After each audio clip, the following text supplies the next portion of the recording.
నా వెనుకున్నది లైట్ అనుకుంటున్నారు కదా, కాదు, చంద్రుడు అనమాట. చూడండి చూడండి చూడండి, పట్టేద్దాం. పట్టేసా చంద్రుడిని పట్టేసా. అలా ఉంటుంది మనతోనే పొద్దున్నే ఎర్లీ మార్నింగ్ నైట్ మొత్తం నిద్ర లేకుండా జూబ్లీస్ వెళ్ళి మళ్ళీ ఏదో అలా రోడ్ల పైన బాగుంది కదా, చాలా బాగుంది నాకైతే. చంద్రుడు అయితే నన్నే వెంటాడుతున్నాడు. ధనుష్ పద ఇద్దరం కలిసి వెళ్దాం, నువ్వు ఎక్కడికి వెళ్తే ఎక్కడికి వస్తా అని చెప్పేసి. బాగుంది నాతో పాటు వస్తుంటే. సో నేను నిన్న నైట్ ఒక బుక్ చదివాను అనమాట. ఆ బుక్లో ఏముందంటే, ఈ లైఫ్లో భార్య పిల్లలు ఇది కామన్ థింగ్, ప్రతి ఒక్కరికి ఉంటుంది. బట్ ఈ ఎండ్ ఆఫ్ ది డే నువ్వు ఒక్కడివే పైకి వెళ్తావు అనమాట. ఎండ్ ఆఫ్ ది డే నువ్వు ఒక్కడివే వెళ్తావు. సో ఇప్పుడున్న జీవితంలో కష్టపడి వాళ్ళతో కొన్ని జ్ఞాపకాలు అండ్ నీ కోసం నువ్వు కూడా బ్రతికేటట్టు ఉండాలి. చివరిలో వాళ్ళ అందరి కోసం నేను బ్రతకలేదు, నా లైఫ్ నాకు దేవుడు ఇచ్చాడు కదా, ఆ లైఫ్ కోసం కూడా నేను బ్రతికాను అనుకునేటట్టు బ్రతకాలంటాం. అలాగే మీకు ఇంకో స్టోరీ చెప్తా. అయితే నేను ఆ బుక్ చదివాక literally now it was 45 days అవుతుంది నేను నా బైక్ ముట్టుకోవడమే మానేసా. అంటే అది బైక్ అనే మాటే మర్చిపోయా, దాని అసలు పట్టించుకోవట్లే. నేను బైక్ కొన్నా అనే విషయమే మర్చిపోయా. ఏంటంటే ఆ బుక్లో ఏముంటుందంటే, నువ్వు నీకున్న సీటు నీకున్న అధికారాన్ని బట్టి నువ్వు గొప్పోడు అని నువ్వు ఫీల్ అవుతున్నావు కదా. అయితే అందులో ఏమన్నారంటే, అంటే నీకు పెద్ద పెద్ద కార్లు ఉండొచ్చు, నీ ఇంటి ముందు 10 మంది సెక్యూరిటీ ఉండొచ్చు, వాట్ ఎవర్. అయితే నీ దృష్టిలో నువ్వు గొప్పోడివే అనుకుంటాయి. అంటే 10 మందికి నువ్వు లైఫ్ ఇస్తున్నావు, నువ్వే వాళ్ళకి దేవుడివి అని నీ మైండ్లో నీకు రేజ్ అయితే ఆ క్వశ్చన్, నువ్వు ఒక పని చెయ్యి. నువ్వు నిజంగా దేవుడివి అయితే సూర్యుడి కాంతిని, ఈ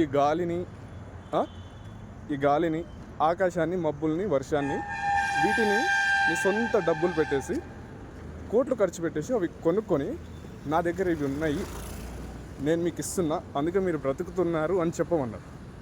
అప్పుడు నువ్వు దేవుడివి, నువ్వు నీ మైండ్లో ఏదైతే అనుకుంటున్నావో అదే నిజమని నేను నమ్ముతానని చెప్పేసి ఆ బుక్లో ఉంది. లిటరల్లీ నేను చదివాక నా బైక్ నేను ముట్టుకోవడం మానేసా. 45 days అవుతుంది, నేను నడుచుకుంటూనే వెళ్తున్నాను. ప్రతిదీ ఐఎమ్ ఎక్స్పీరియన్సింగ్. ప్రతిదీ రోడ్డు మీద ఏముంటుంది, ఎలా ఉంటుంది, జిహెచ్ఎంసీ వాళ్ళ లైఫ్ ఏంటి, మన లైఫ్ ఏంటి, ఆ లైఫ్ మనకు దేవుడు ఇవ్వలేదు కదా అని చెప్పేసి చూడ్డానికి. అంటే భూమి మన కాళ్ళ కింద ఉంది కాబట్టి నువ్వు పెద్ద మోతిబరి అనుకొని దాన్ని కబ్జా చేయడము, ఇక్కడ వరకు నా ల్యాండ్, ఇక్కడ వరకు నా ల్యాండ్, ఇది నాది అనుకొని మనం దాన్ని కొలతలు వేసుకుంటున్నాం. బ్రతకడానికి దేవుడు ఇస్తే మనం దాన్ని కొలతలు వేసుకుంటున్నాం. ఇప్పుడు అది మన లైఫ్.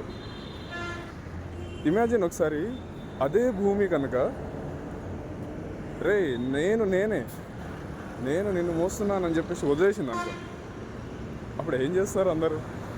బట్ ఐఎమ్ సేయింగ్, గొప్పోడిని అని ఎవరు ఫీల్ అవ్వకండి.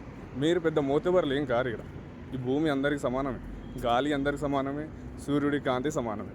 సో నేను చెప్పొచ్చేది ఏంటంటే, నువ్వు మొగోడివే అయితే, అంటే నీ దృష్టిలో ఏ విధంగా అంటున్నా అంటే, నీకు నిజంగా నువ్వు గొప్పోడివే అని నీకు అనిపిస్తే, సూర్యుడి కాంతిని, ఈ కనిపించని గాలిని అండ్ ఆకాశాన్ని, మబ్బుల్ని, వర్షాన్ని,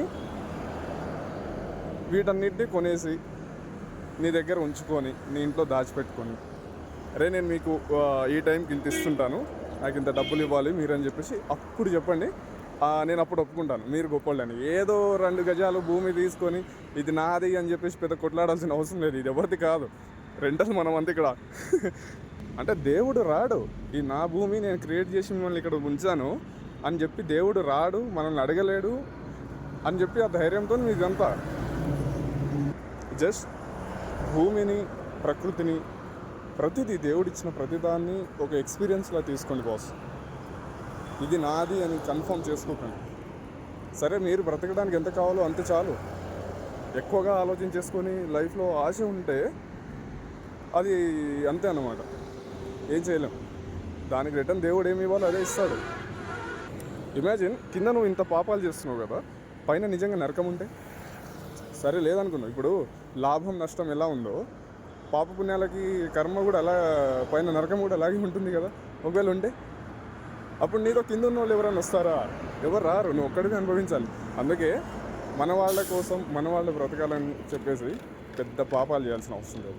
ఓ చిన్న జాబ్ వచ్చే పైసలతో ఫ్యామిలీని వాళ్ళకు మంచి లైఫ్ ఇచ్చేసి చనిపోండి, చాలు. ఇది చాలు, ఇంతే. పాపాలు కూడా కట్టుకుని వెళ్ళకండి. నువ్వు ఎన్నాళ్ళు బ్రతుకుతావు, ఈ భూమి మీద ఎన్ని రోజులు ఉంటావు అనే క్లారిటీ నీకే లేదు, కానీ నువ్వు బాస్ అనుకుంటున్నావు. అంటే ఈ నైట్ షూట్ బిజీలో ఇంకా ఈ స్టడీ బిజీలో ఉండి నాకు నా రూమ్లో దేవుడి పూజ చేయడానికి టైం దొరకట్లేదు అనమాట.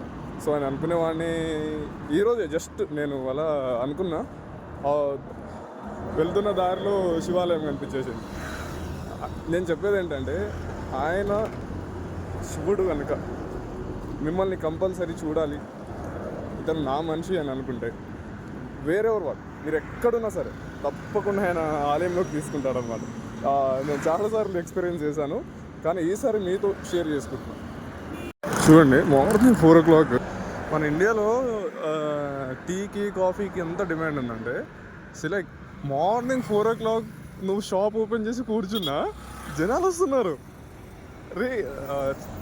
అంటే అంత బిజినెస్ ఉంది మన దగ్గర చాయ్కి. ఇఫ్ ఐ థింక్ నెక్స్ట్ జనరేషన్స్లో చాయ్ అనుకుందాం ఒక 1000 రూపాయలు అయిపోయినా సరే జనాలు లెక్క చేయరు అనమాట. ఎందుకంటే చాయ్ మార్నింగ్ లేవగానే వాళ్ళకి కావాలి, అదొక ఎనర్జీ డ్రింక్ అయిపోయింది ఇప్పుడు అందరికీ. చూడండి, బైక్లో పెట్రోల్ అయినా పోపిస్తారో లేదో, బట్ మార్నింగ్ చాయ్ మాత్రం తాగాలబ్బా. ఇది మన ఇండియన్. చూడండి, మార్నింగ్ ఆటో అన్నేకి గిరాకీ లేదు, ఆటో ఆపేశాడు. అనే వాళ్ళంతా ఏదో కోసం వెయిట్ చేస్తున్నారు, మరి ఏటో తెలియదు. చూడండి, చంద్రుడు మాత్రం నా వెంబడే వస్తున్నాడు, ఇంకా వదిలేట్లేడు. అరే నీ తోడు నేను ఉన్న పద ఒక్కడిగా ఉన్నావు కదా అని చెప్పి, ఏదో పార్వతికి శివుడు తోడున్నట్టు నా తోడు వస్తూనే ఉన్నాడు.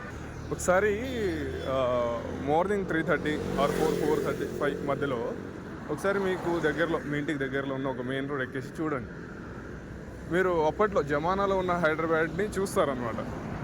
లైక్ ఇంత నిశ్శబ్దంగా ఉన్న హైదరాబాద్ని మనమే శబ్దంగా మార్చుకున్నాం. అంటే ఎలా అంటే దాని ధ్వని వినలేక ఇంట్లో బెడ్షీట్ కప్పుకొని పడుకోవాలన్నమాట. అలా చేసుకున్నామని మనకే అనిపిస్తుంది, but it was so good. చూడండి, అన్వాల్ రోడ్ క్రాస్ చేస్తున్నారు, ఇంటి దగ్గర వచ్చినట్టున్నారు. చూడండి ఎంత మంచిగా మంట కాపుకుంటున్నారు ఇద్దరు సెక్యూరిటీలు.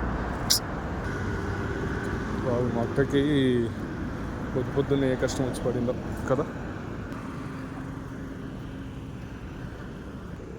నేను నా నీడ, నాతో ఎక్కడ పడితే అక్కడికి వచ్చేది ఇదే. ఎక్కడికి వెళ్ళే వస్తుంది. ఏ నైట్లో వెళ్దామా అంటే వెళ్దామని అంటుంది, కూర్చుందామంటే కూర్చుందామంటుంది. ఎవ్రీవేర్, ఎక్కడ కావాలంటే ఎక్కడికి తినే నా తోడు వచ్చేది. నాకు కొన్నిసార్లు అనిపిస్తుంది నా నీడనే నా ఆత్మ అని. ఎందుకంటే దాన్ని నేను కొట్టలేను, తిట్టలేను, కత్తి తీసుకొని పొడవలేను, నరకలేను. దాన్ని నేనేం చేయలేను. దానికి నచ్చినప్పుడే కనిపిస్తుంది, నచ్చినప్పుడు వెళ్ళిపోతుంది. సో నిజంగానే నీడ ఆత్మన అనిపిస్తుంది నాకు ఒక్కొక్కసారి. అక్కకి బంగారం పెట్టారు కదా మెడ నిండా, కింద నడుముకి. ఆయన ఎందుకు అంత కోపంగా చూస్తుంది మనుషుల్ని. సో లెఫ్ట్ సైడ్ ఏదో టెంపుల్ ఉంది, ఒకసారి అందులోకి వెళ్తా.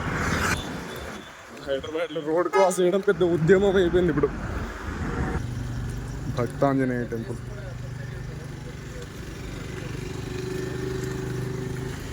ఆంజనేయుని విగ్రహం ఎంత బాగుంది కదా.